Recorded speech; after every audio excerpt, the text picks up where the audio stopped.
biblique, chapitre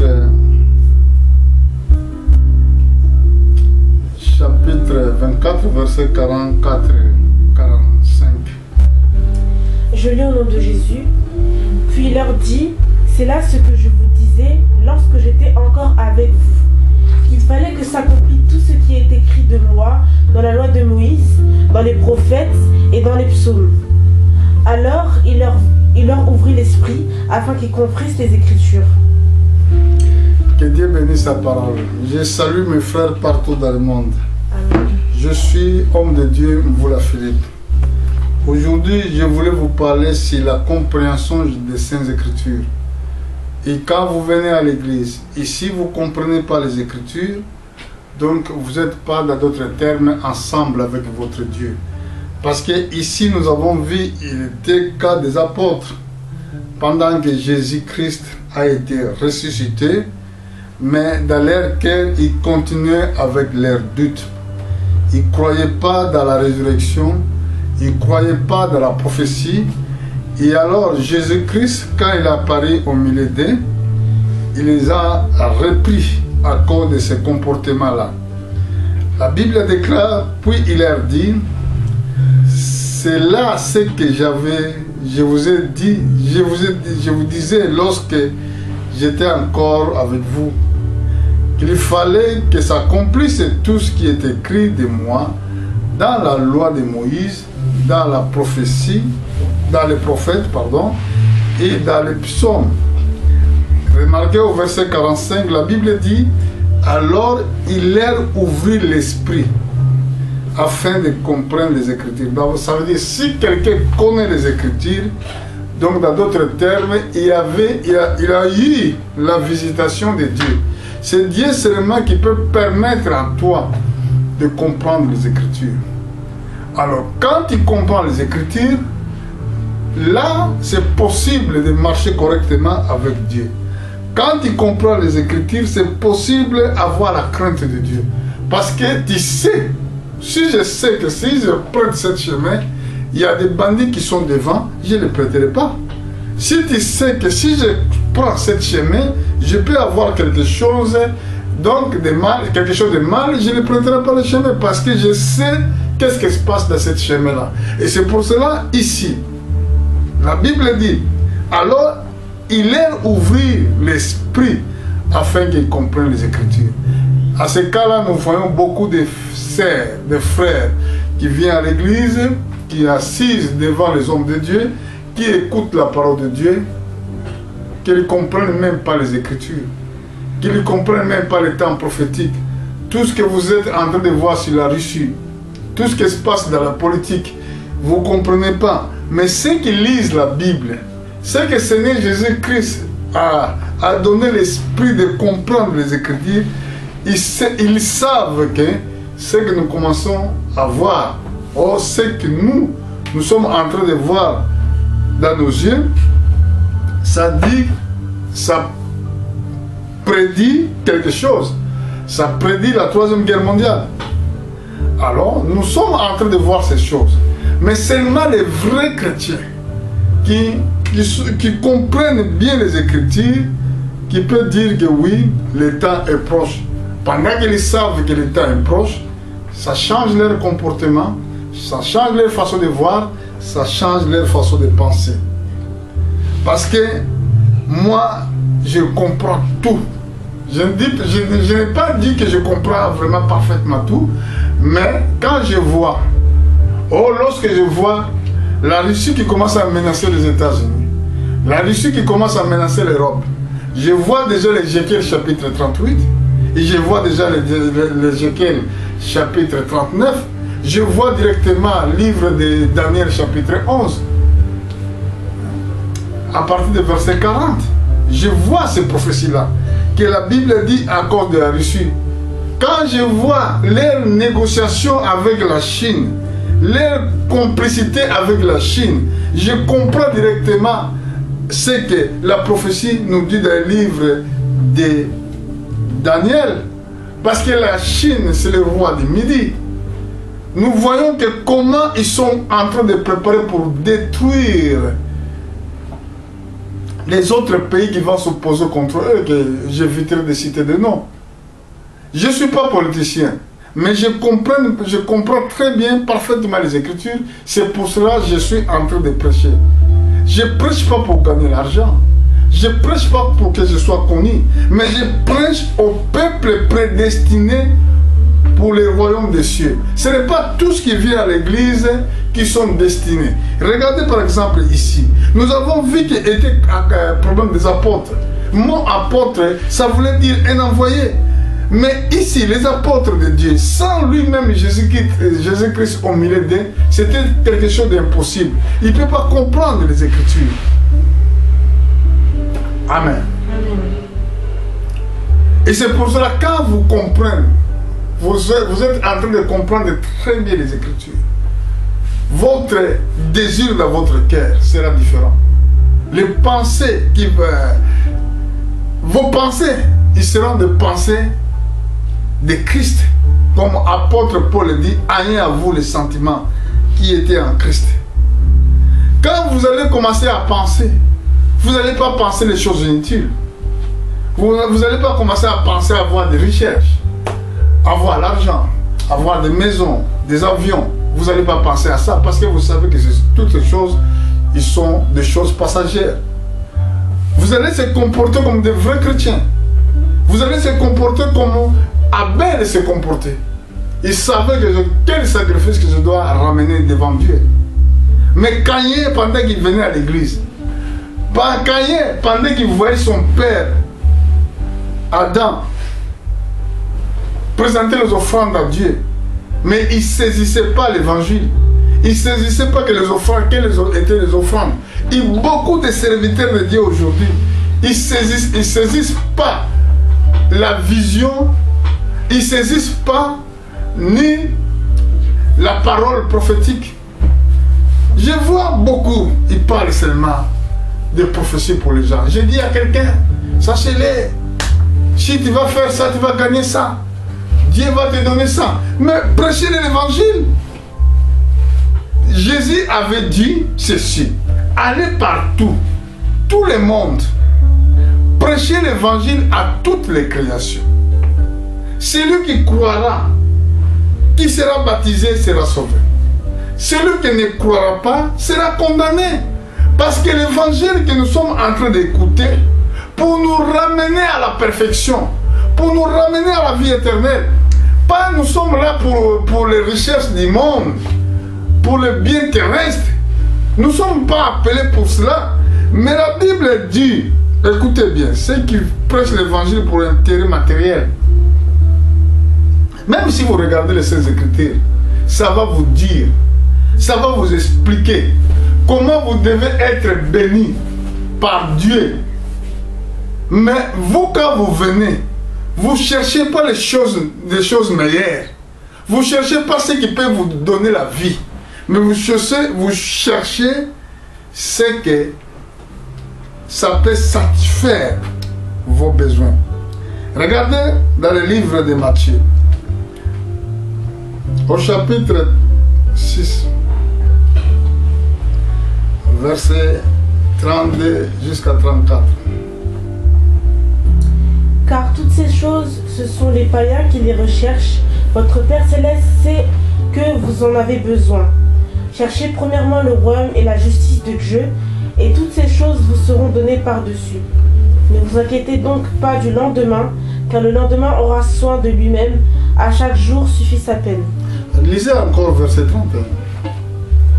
Ne vous inquiétez donc point, et ne dites pas que mangerons-nous, que boirons-nous, de quoi serons-nous vêtus. Un croyant ne doit pas avoir cette attitude, cet comportement d'avoir les inquiétudes de vie. Jésus a s'adressé ces paroles aux apôtres.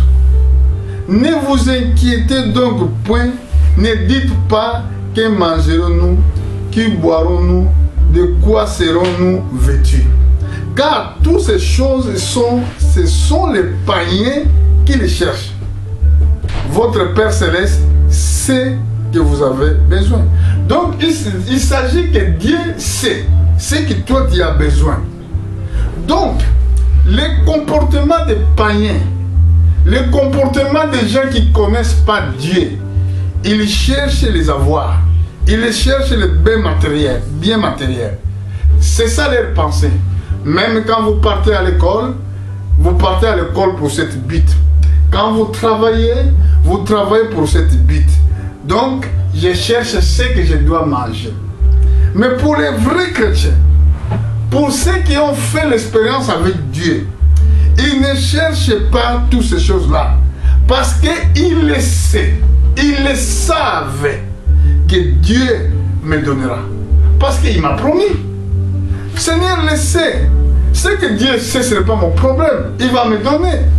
Mais ce que je dois chercher, écoutez, cherchez premièrement le royaume et la justice de Dieu. Et toutes ces choses sera vous données par-dessus. Ce n'est pas quelque chose de prière. Parce que quelque chose qui vous sera donné, ce n'est pas quelque chose qui doit commencer à demander. Mais qu'est-ce que vous devez demander à Dieu? Vous devez demander premièrement le royaume. Et que veut dire le royaume? Le royaume, ça veut dire avoir le baptême du Saint-Esprit. Si vous avez le baptême du Saint-Esprit, ça veut dire que vous avez des habits de fête. Vous avez le royaume de Dieu en vous. Mais si vous n'avez pas, si vous venez à l'église, essayez de vérifier votre vie. Si vous n'avez pas encore fait cette expérience avec Jésus-Christ pour avoir le baptême du Saint-Esprit, donc il passe pour ton temps pour rien. Même vous faites tout pour Dieu, il ne vous connaît pas. C'est pour cela que la Bible dit, à ce jour, beaucoup viendront à mon nom, diront, Seigneur, Seigneur, à ton nom, nous avons fait des miracles. Jésus a dit, je vous dirai ouvertement que je ne vous ai jamais connu. Parce que vous n'avez pas son esprit. Parce qu'il n'était pas avec vous. Parce qu'il ne marchait pas avec vous.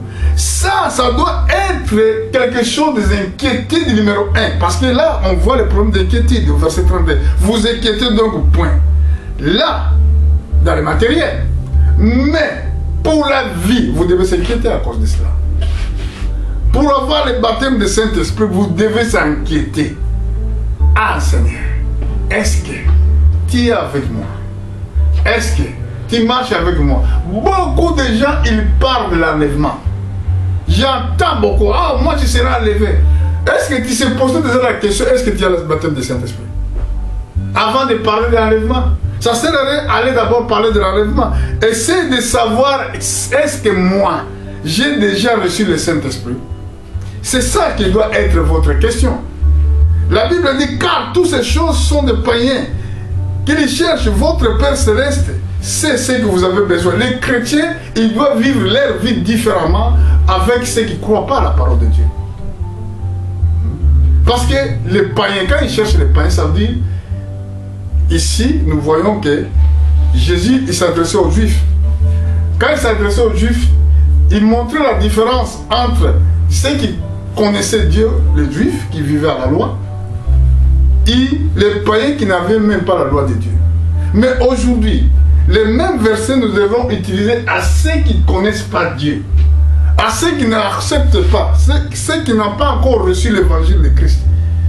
Leur comportement, leur façon de vivre, ils s'inquiètent dans les choses matérielles. Si vous voulez regarder, il y a des autres, quand ils achètent les habits, les meilleurs habits, quand il va se mettre, maintenant il va se mettre devant le miroir pour voir si c'est devenu belle.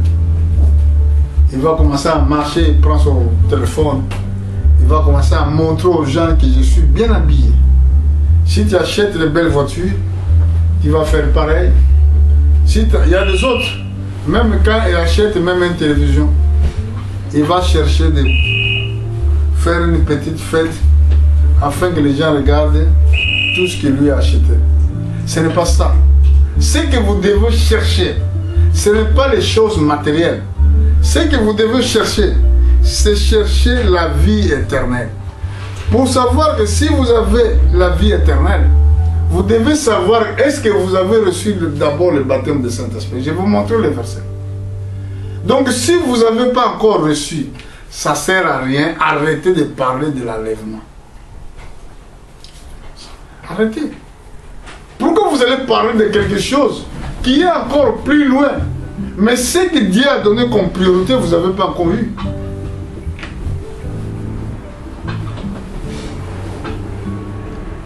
D'autres versets, je n'aurai pas vraiment le temps de décortiquer. Pour les inquiétudes de chaque jour. Pourquoi? Il y a des gens qui se préoccupent, qui s'inquiètent, surtout dans les choses matérielles. Beaucoup, beaucoup. Si tu dis que ici je suis en train de prêcher l'évangile, celui qui n'a pas le mari qui veut se marier vient.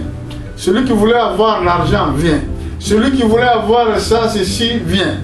Bon, cette place sera petite. Parce que nous sommes des égoïstes. Nous servons Dieu pour avoir des bénéfices matériels. Mais nous ne servons pas Dieu pour avoir la vie éternelle. Finalement, nous sommes appelés. Nous sommes appelés pour faire la volonté de Dieu. Et la volonté de Dieu, ça veut dire est de servir Dieu. Nous sommes créés pour cette but. Et c'est pour cela que dans le livre d'Exode, c'était écrit, vous servirez l'Éternel votre Dieu. Mais c'est étonnant avoir les gens qui pensent d'abord dans leur projet ou avoir le pensée de servir Dieu. Tu ne peux pas penser, moi je vais vivre, oh je serai enlevé, je serai à côté de Christ. Une fois que dans ton cœur même tu n'as pas ces sentiments-là. Quand tu viens à l'église, quel est tes sentiments? La Bible dit que je te donnerai, oh je vous donnerai ce que votre cœur, oh je te donnerai ce que ton cœur désire. Il sera que réellement toi tu as un désir de la parole de Dieu, tu as un désir de la vie de Dieu. Paul, un jour, quand il a passé dans l'église de Corinthe, dans le livre de Actes chapitre 19, première question qu'il a posée à ces chrétiens ou à ces croyants qui étaient dans les villes, dans cette église d'Asie, église d'Éphèse. Quelle était la première question qu'il avait posée? Chapitre 19, verset 1. Verset 1-2. Pendant qu'Apollos était à Corinthe, Paul, après avoir parcouru les autres provinces de l'Asie, arriva à Éphèse, ayant rencontré quelques disciples. Il leur dit, « Avez-vous reçu le Saint-Esprit quand vous avez cru ?» Ils leur répondirent, « Nous n'avons même pas entendu dire qu'il y avait un Saint-Esprit. » Voilà la question, elle est là. Paul, pendant sa mission de prêcher l'évangile, il est arrivé à l'Éphèse. Quand il est arrivé, il a trouvé les croyants. Vous savez, quand quelqu'un entre dans votre église, il peut comprendre que vous n'avez rien. Vous n'avez rien reçu. Pourquoi? Parce que altitude, votre altitude devant Dieu, ça voit que vous n'avez pas encore fait cette expérience. Il a posé la question aux apôtres, aux disciples. Avez-vous reçu le Saint-Esprit quand vous avez cru? Voilà. Et aujourd'hui, je pose la question. Cette question que l'apôtre Paul avait posée. Est-ce que, si vous parlez de l'enlèvement, si vous parlez du retour du Seigneur Jésus-Christ, est-ce que vous avez reçu le Saint-Esprit quand vous avez cru? Il répondit, nous n'avons pas même entendu de dire qu'il y a un Saint-Esprit. Il ne savait même pas de Saint-Esprit. Il ne savait pas le baptême du Saint-Esprit. Quand quelqu'un reçoit le baptême du Saint-Esprit, il est comment? Il se comporte comment? Il marche avec la crainte de Dieu. Il se donne dans la prière. Il marche avec la parole de Dieu. Il parle même de nouvelles langues. Vous voyez? Celui qui a reçu le Saint-Esprit. Le Saint-Esprit le rassure pour le lendemain. Le Saint-Esprit te dira que tu es bien préparé pour aller au ciel. Ce n'est pas ton propre témoignage. Quand tu vois les gens, moi je suis chrétien. Moi j'attends qu'en tout cas je serai enlevé. Qui t'a dit ça? Qui t'a dit ça? Je ne sais pas si je peux trouver du verset dans le livre de Romains. Dieu doit témoigner pour toi. Dieu doit témoigner que tu es enfant de Dieu. Tu ne se trompes pas toi-même. Laisse que personne te trompe, mais si tu es en train de se tromper toi-même, vraiment, tu es perdu pour du bon. Il faut que tu saches, pendant que je crois, pendant que je viens à l'église, est-ce que j'ai reçu déjà des habits de fête? Parce que le Saint-Esprit, c'est ça les habits de fête. Les habits de fête. C'est ça les choses que vous devez inquiéter. Inquiétez pas pour le travail, pas pour les choses matérielles. Parce que vouloir comme non, si tu restes dans la voie de Dieu, Dieu te donnera tout ce que vous avez besoin. Même l'argent, il te donnera. Même une maison, il te donnera. Parce que celui qui a promis le fidèle, il ne change pas sa façon de faire les choses. C'est vous qui ne croyez pas, qui pensez que dans votre inquiétude, dans votre façon de penser, que vous allez voir tout le monde, toutes les choses que vous voulez. Non, moi je vous dis non. Moi je vous dis non. Parce qu'à cet âge que je suis en train de prêcher, je sais quand j'ai cru. J'avais encore dans l'époque 20 ans. Aujourd'hui, je n'ai pas même âge. Et j'ai vu Dieu en action pendant que j'ai marché avec lui. Alors si tu dis que, oh moi je crois, et tu ne se poses pas la question de si tu as reçu le baptême du Saint-Esprit, tu ne sais même pas que tu es déjà mort. Écoutez, je vais vous montrer si Dieu va le permettre dans le petit temps. Donc le Saint-Esprit, il doit rendre témoignage à ton esprit que tu es enfant de Dieu. Ce n'est pas toi, ce n'est pas ta bouche. Ce n'est pas quand tu viens à l'église tous les jours que tu es enfant de Dieu. C'est toi qui penses à ça.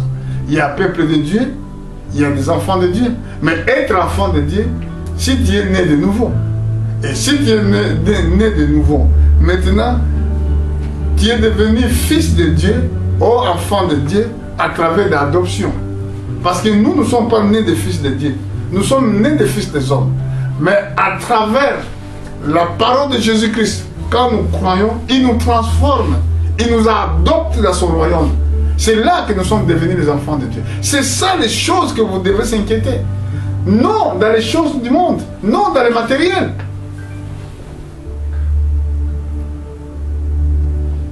Je vais aller chercher un verset dans le livre de Romains. Livre de Romains, je crois, au chapitre 8. Je vais voir si c'est ça. Si c'était ça que je cherche. Le livre de Romains, chapitre 8, verset 15-16. Et vous n'avez point reçu un esprit de servitude pour être encore dans la crainte, mais vous avez reçu un esprit d'adoption par lequel nous crions Abba Père. L'Esprit lui-même rend témoignage à notre esprit que nous sommes enfants de Dieu. 17. Or, si nous sommes enfants de Dieu, nous sommes aussi héritiers, héritiers de Christ et co-héritiers de Dieu, de Christ. C'est ça les choses que vous devez demander. Est-ce que pendant que tu as cru, tu as reçu le Saint-Esprit?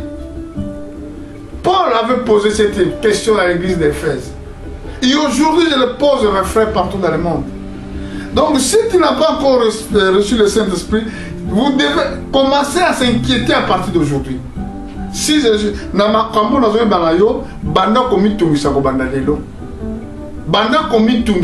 commence à s'inquiéter parce que c'est la mort qui demeure ensemble avec toi. Nous allons voir ça. La Bible dit ici, car tous ceux qui sont conduits par l'Esprit de Dieu sont fils de Dieu. Vous voyez dans le verset 14. Tous qui sont conduits par l'Esprit de Dieu, ils sont fils de Dieu. Avant d'interpréter tout ce que nous peut interpréter en bas, je descends au verset 9. Lisez les Écritures. Verset 9. Pour vous ne vivez pas selon la chair, mais selon l'Esprit. Si du moins l'Esprit de Dieu habite en vous, Si quelqu'un n'a pas l'esprit de Christ, il ne lui appartient pas. Voilà. Le problème est que si tu n'as pas l'esprit de Christ, tu n'appartiens pas à Dieu. Tu appartiens maintenant où tu aux appartenir même. À qui que tu es hein? À qui tu appartiens? Si. À qui tu appartiens? Pose-toi la question. Si tu n'as pas l'esprit de Dieu, ce n'est pas un problème de s'inquiéter pour la nourriture, ni qu'est-ce que vous allez manger, ni qu'est-ce que vous allez boire, qu'est-ce que vous allez vêtir. Mais cherchez plutôt le royaume, parce que nous savons que cette vie que nous avons, c'est une vie temporaire. Qu'une vie, il y a un commencement, il y a une fin. La Bible dit,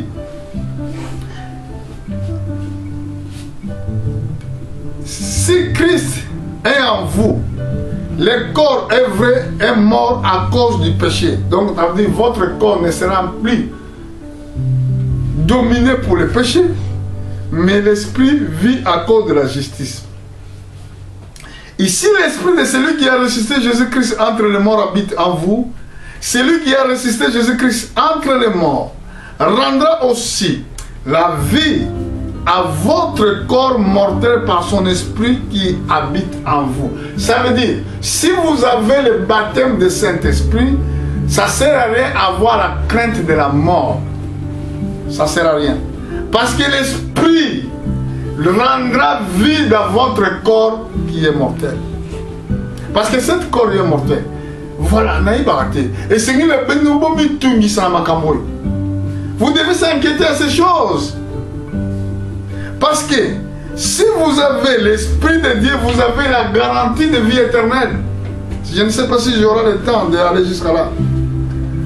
Ainsi donc, frères, nous ne sommes point redevables à la chair pour vivre sans la chair. Parce que les inquiétudes de manger, de boire, ce sont les inquiétudes de vie terrestre, vie de la chair. Si vous vivez selon la chair, vous mourriez. La Bible le dit. Si les sentiments qui sont en vous, ces sentiments de la chair, vous allez mourir. Mais, si par l'esprit, vous faites mourir les actions du corps, vous vivrez. Donc, c'est que, si vous n'avez pas le Saint-Esprit, comment que vous allez vivre? Franchement. Parce que le Saint-Esprit fera mourir les actions du corps, afin que la vie éternelle soit manifestée. Car tout ce qui est verset 14, car tous ceux qui sont conduits par l'Esprit de Dieu sont des fils de Dieu. Mais je demande aujourd'hui, quel esprit qui te conduit? Quel esprit? Pose-toi la question. Et vous n'avez point reçu l'esprit de servitude pour être encore dans les craintes, mais vous avez reçu l'esprit d'adoption par laquelle nous crions Abba Père. Donc l'esprit d'adoption, Seigneur nous a adoptés, que nous soyons comme lui.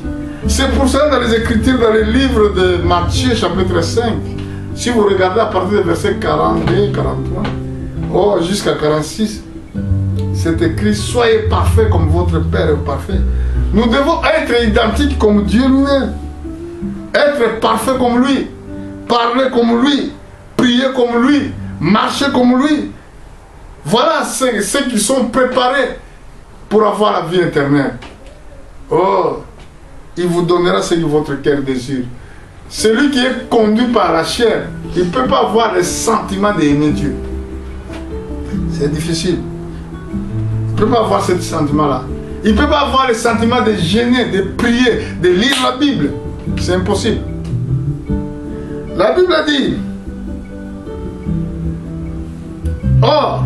l'Esprit lui-même rendre témoignage à notre esprit. Ce n'est pas ta bouche. C'est l'Esprit de Dieu qui rendra témoignage à ton esprit que nous sommes les enfants de Dieu. Non, ta bouche. Moi, je suis enfant de Dieu. C'est toi qui le dis. Or, si nous sommes enfants, nous sommes aussi héritiers. Héritiers de Dieu. Et co-héritiers de Christ. Si toutefois, nous souffrons avec lui, afin d'être glorifiés avec lui. Si nous sommes les enfants de Dieu, nous sommes aussi héritiers. Vous savez, héritier, ça veut dire quelqu'un qui attend le bien de son père. Et nous sommes co-héritiers de Christ. Co-héritiers, ça veut dire nous participons à la souffrance de Christ. Afin que un jour que nous soyons récompensés ensemble avec Christ et que nous soyons glorifiés ensemble avec Christ. C'est quelque chose de très important. Et tous les chrétiens, tous les enfants de Dieu, ils doivent penser à ça. Quelle chose qui peut t'empêcher de ne pas voir Dieu? C'est premièrement si vous n'avez pas le baptême du Saint-Esprit. C'est simple. Ce n'est pas pour les inquiétudes. Quand tu viens à l'église, tu voulais avoir maison, l'argent, tout ça. Et après. Et tous les hommes là qui ont donné leur vie pour avoir l'argent, tout ça, et après la mort, l'argent et tout ce que vous avez inquiété, il est resté pour qui? Vous voyez? Je crois dans le livre des Hébreux. Dieu doit donner témoignage pour toi que vous êtes l'enfant de Dieu. Un autre avait un témoignage avant de partir au ciel.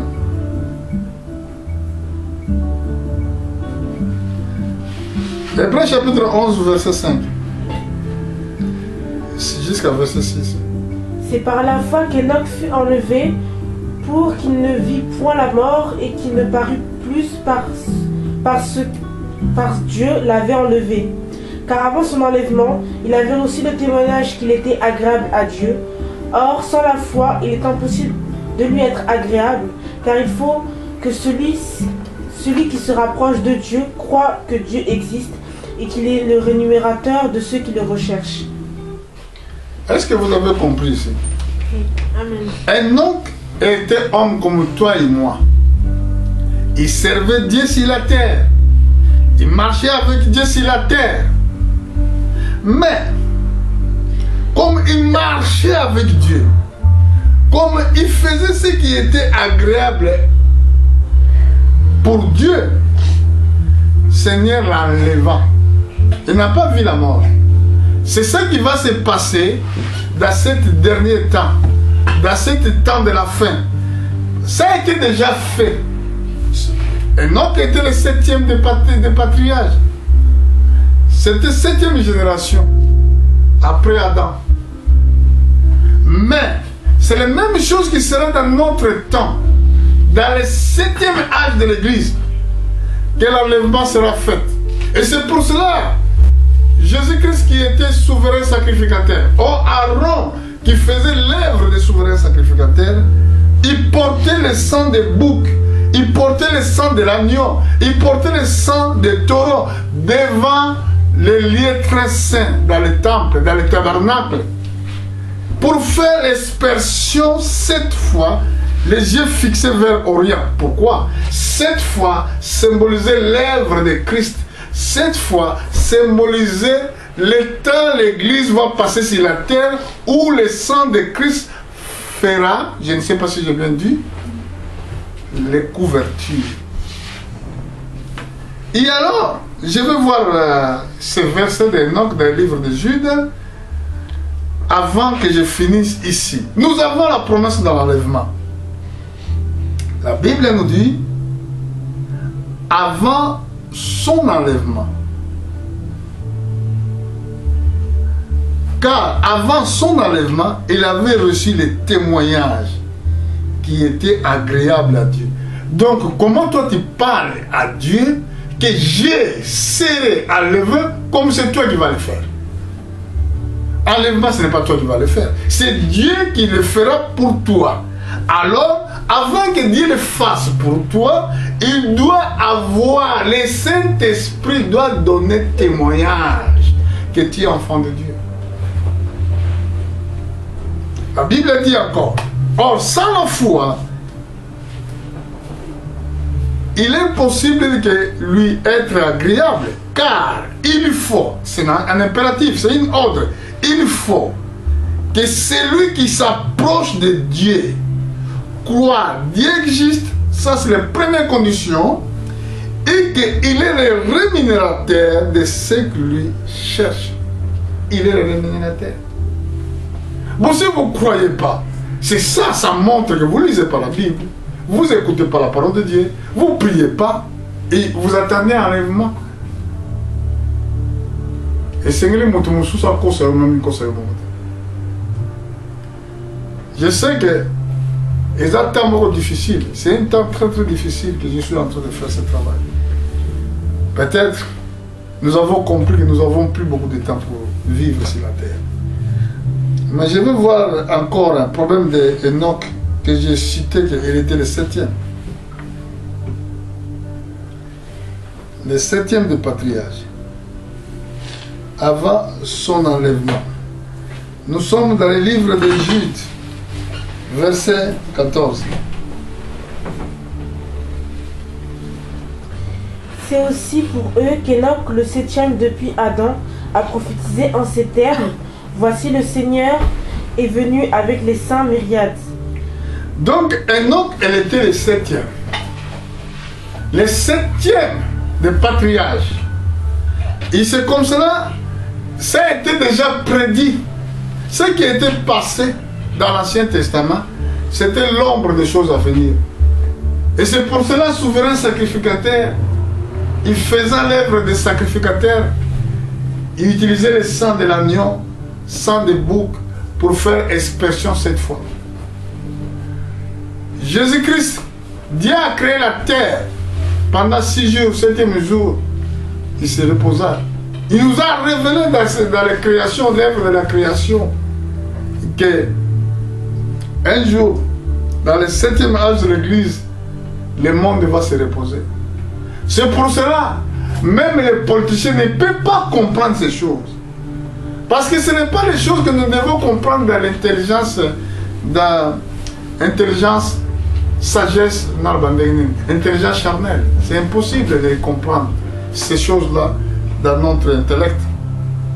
Parce que c'est les choses spirituelles. L'homme spirituel comprend tout. Et pour être homme spirituel, tu dois avoir le Saint-Esprit.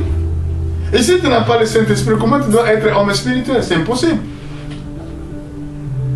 Ce n'est pas pour s'inquiéter dans les choses inutiles, dans les choses qui vont se passer, dans les choses qui vont être détruites demain. Pour vivre éternellement, tu dois avoir le baptême du Saint-Esprit. Sinon, tu mourras. Parce que même l'affection, ceux qui n'ont pas le Saint-Esprit, donc leur comportement, leur vie, regardez comme la Bible le dit. Romains chapitre 8. Romains chapitre 8.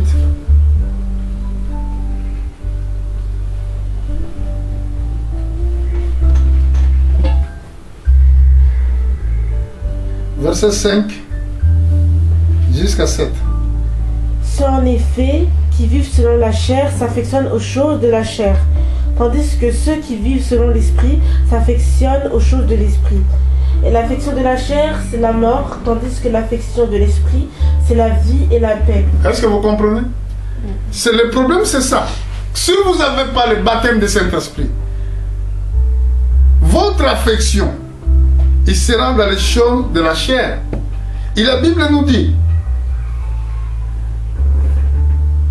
l'affection de la chair, c'est la mort, tandis que l'affection de l'esprit, c'est la vie et la paix. Et le problème, c'est ça. Quand quelqu'un ne croit pas la parole de Dieu, mais il se croit dans sa façon de marcher d'ailleurs. Moi, je fais pas mal, je critique personne. Ce n'est pas ça qui peut te donner la vie. Tu dois croire à la parole de Dieu. Et si tu crois réellement, si tu crois de tout ton cœur, Dieu peut te donner le baptême du Saint-Esprit. Parce que l'affection de la chair, c'est la mort. Tandis que l'affection de l'esprit, c'est la vie et la paix. Car l'affection de la chair est inimitié contre Dieu. Parce qu'il ne soumet pas à la loi de Dieu. Et qu'il ne peut même pas. Celui qui vit sur la chair ne peut pas être soumis à la parole de Dieu. Quand la parole de Dieu sort, lui, il se revendique. Quand Dieu le parle, il n'écoute pas, il sera comme Caïn. Tu sais comment tu vis, comment tu marches.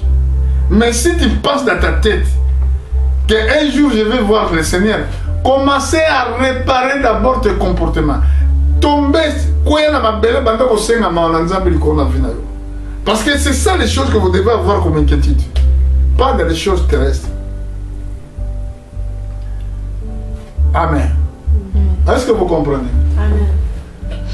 Donc vous devez chercher la vie. Vous devez chercher le royaume de Dieu. Qu'est-ce que j'avais dit que je vais aller là-bas après? J'ai parlé quelque chose ici. Hein?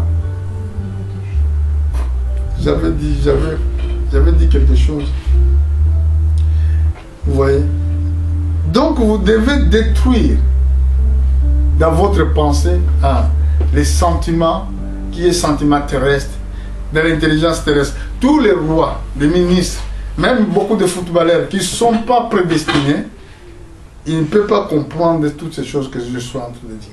Parce que l'intelligence de la chair ne peut pas accéder dans l'intelligence divine. Regardez 1 Corinthiens. 1 Corinthiens, chapitre 1. Nous allons voir à partir du verset 18 peut-être. Verset 18.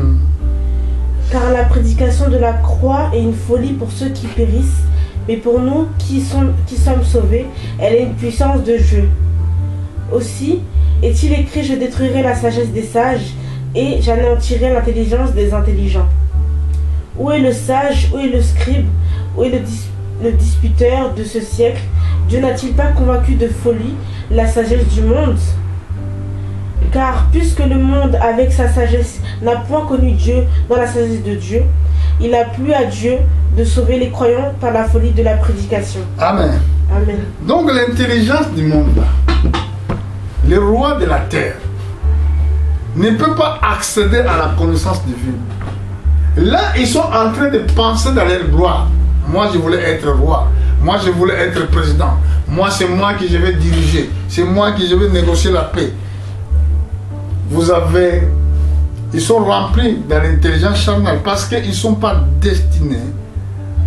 Ils ne sont pas destinés pour la vie.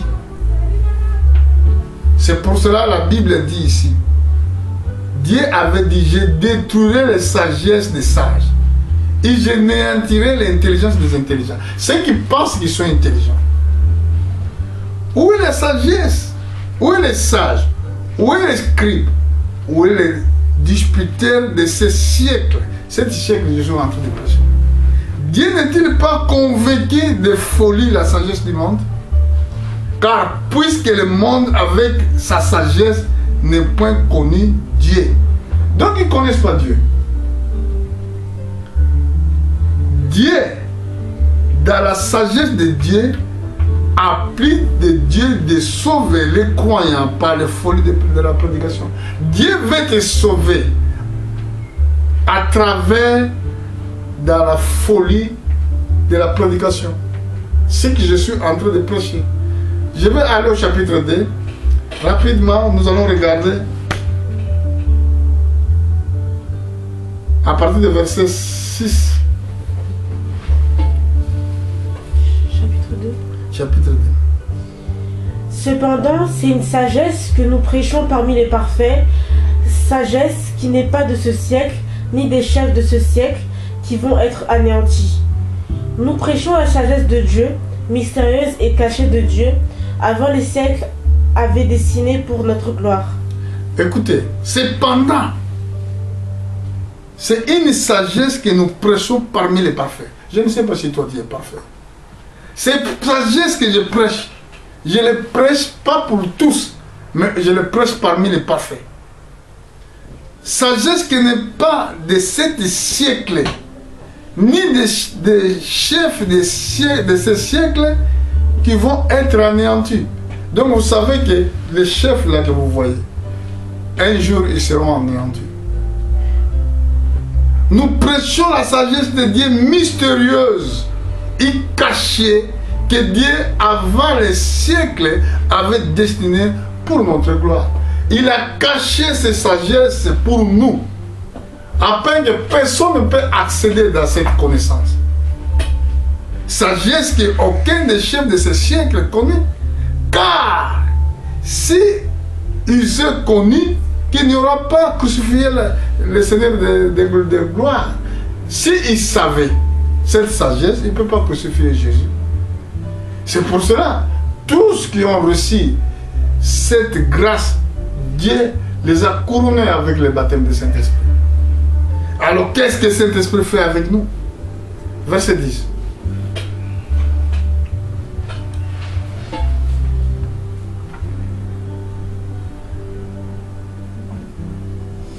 Verset 10. Dieu nous les a révélés par l'Esprit, car l'Esprit sonde tout, même les profondeurs de Dieu. Lesquels des hommes en effet connaît les choses de l'homme, si ce n'est l'Esprit de l'homme qui est en lui. De même, personne ne connaît les choses de Dieu, si ce n'est l'Esprit de Dieu.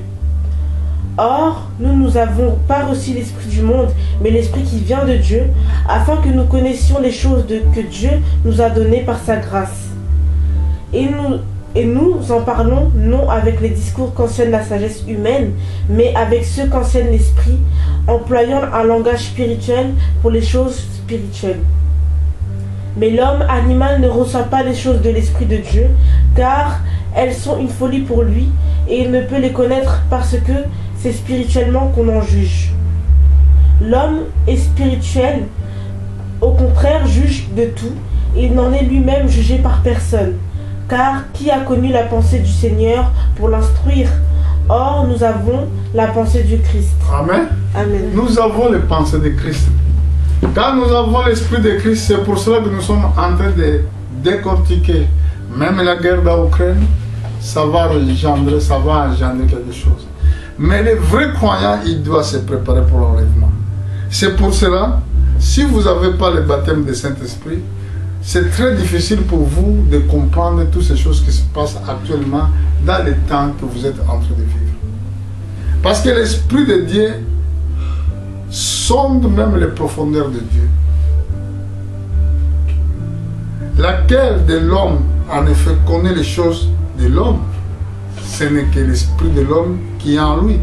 De même, personne ne connaît les choses de Dieu si ce n'est pas que l'Esprit de Dieu. Si vous n'avez pas l'Esprit de Dieu, c'est très difficile de connaître même toutes les promesses que Dieu a données pour l'humanité. Nous n'avons pas reçu l'Esprit du monde. Vous voyez, la différence c'est ça. Il y a des autres qui ont reçu l'Esprit du monde. Mais nous n'avons pas reçu l'Esprit du monde. Nous avons reçu l'Esprit de Dieu. Nous parlons avec les discours qui enseignent la sagesse.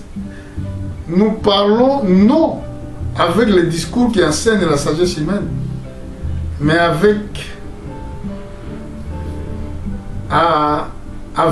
ceux qui enseignent l'esprit, employer un langage spirituel pour les choses spirituelles. Mais homme animal, vous connaissez homme animal? Homme qui n'a pas l'esprit de saint, qui n'a pas l'esprit saint. La Bible l'appelle homme animal. Mais nous ne sommes pas des hommes animaux. C'est pour ça dans le livre des psaumes, la Bible dit que nous sommes de Dieu, tandis que nous mourons comme des hommes. Si nous sommes des fils de Dieu, nous sommes de Dieu. Nous ne sommes pas des hommes animaux. Ils se glorifient avec leurs richesses. Ils se glorifient dans leur héritage. Je pense dans le livre des psaumes, parce que je n'ai pas le temps. Mais ils ne peuvent pas donner le prix de rachat de leurs âmes. Je pense que je vais parler de ces choses. Qui ne peuvent pas même donner le prix de leur rachat. Rachat de leurs âmes sera cher, il n'y aura pas lieu.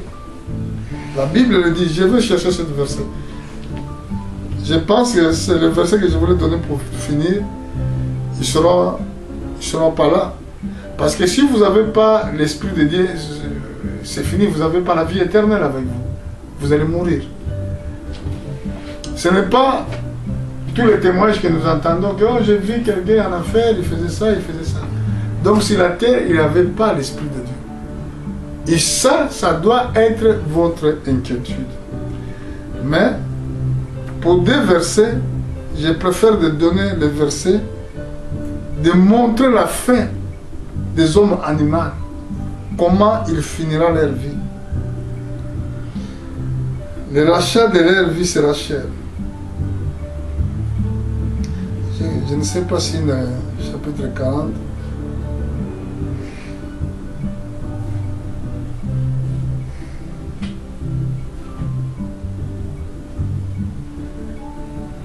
Je ne sais pas si je vais le voir, ce verset.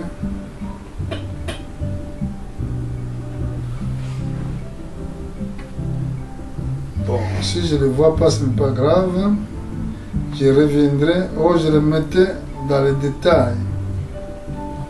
Pour gagner du temps, peut-être j'ai perdu ce verset, mais je vais essayer quand même de le trouver.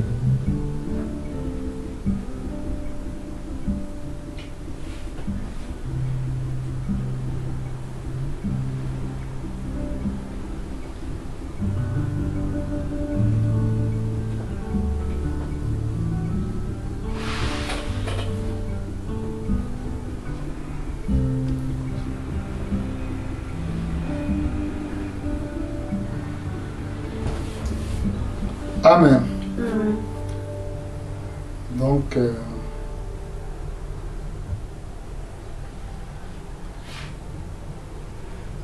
essaie de regarder 49.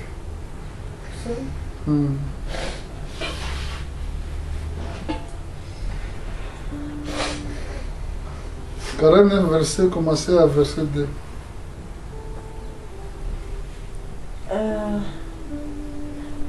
Petit et grand, riche et pauvre. Chapitre 49, Oui, verset 2. c'est ça. Écoutez ceci, vous tout peuple. Prêtez l'oreille, c'est ça? Non. Prêtez l'oreille, vous tous les habitants du monde. Petits, grands, riches et pauvres. Vous n'avez pas commencé au verset 2. Ça, c'est le verset 1 que tu as en train de lire. Non, verset 2. Je ne sais pas pourquoi dans ta Bible il est écrit comme ça. Continue. Verset 3. Commencez même ce que tu étais en train de lire. Écoutez ceci, vous tous, peuple, prêtez l'oreille, vous tous, habitants du monde. Petits et grands, riches et pauvres.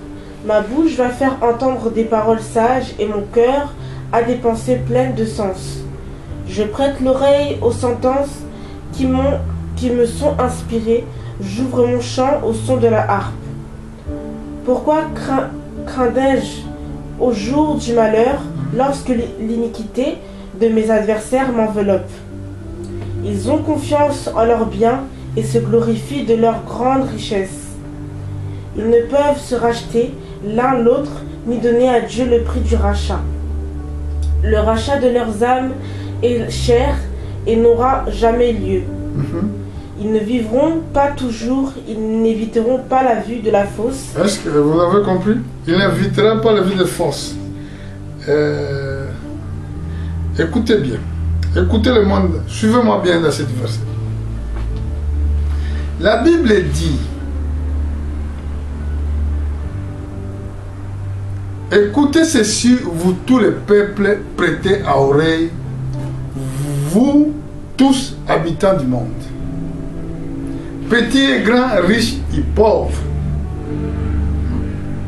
Ma bouche va faire entendre des paroles sages et mon cœur des pensées pleines de sens. Je prête l'oreille